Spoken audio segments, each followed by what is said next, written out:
Hello, welcome to Berita Satu English. We're watching Perspective. My name is Bhimanto, Suwastoyo, and today we're having a discussion with Elaine Pearson, Australia Director at Human Rights Watch. Sorry, Sydney-based, I think.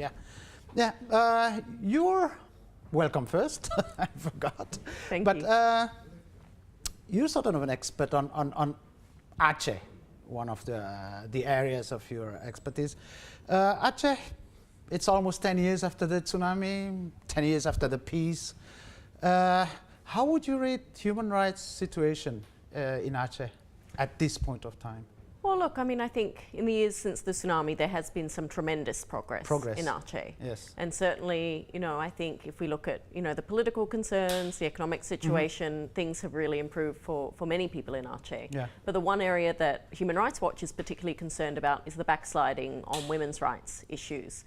And Particularly sort of sweeping human rights or? Women's rights issues, particularly the sort of sweeping Sharia regulations, which tend to be enforced arbitrarily. Right. And we don't have a position on Sharia per se, whether it's good or bad. Right. But when you look at how these laws are enforced, it's discriminatory against women rather than men. Particularly poor women tend to be affected the most by the laws, such as the laws on dress codes. And we're particularly concerned about some of the recent trends. Also bringing in a new bylaw which will criminalise same-sex relations, which will apply both to Muslims but also non-Muslims in Aceh. And I think we're quite worried about sort of these negative steps in terms of human rights.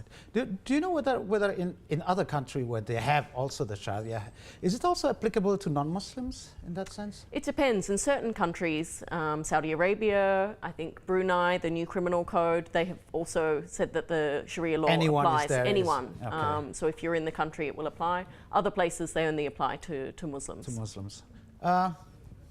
When you talk about women, for example, as being the victims or the target of this human rights violation, which side would it be? Is it on what is it, freedom of expression, or is it like dignity, or is it what area is hit most by this? Well, it's particularly discriminatory against women. So there are some dress codes that particularly apply to women. And some of the bylaws in Aceh, for instance, the one about women cannot straddle motorcycles. Right. It's only women. That doesn't apply to men. But that's only regional also. Yes. But then there are other ones requiring people to cover up, to forcibly wear the headscarf.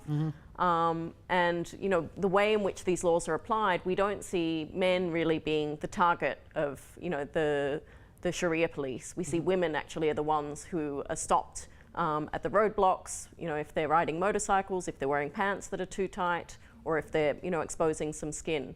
And so, this is really our problem with the law, is that it's discriminatory on its face. And in the same way that, we would also oppose laws that prevented women from wearing the veil in other countries. We've opposed those laws in France and other places.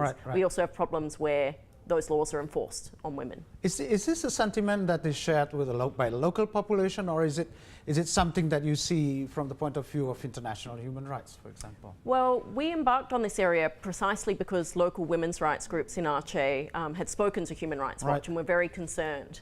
And there's very little space for local organisations to raise concerns about these abuses. This is what I was asking too. How does this law actually come about?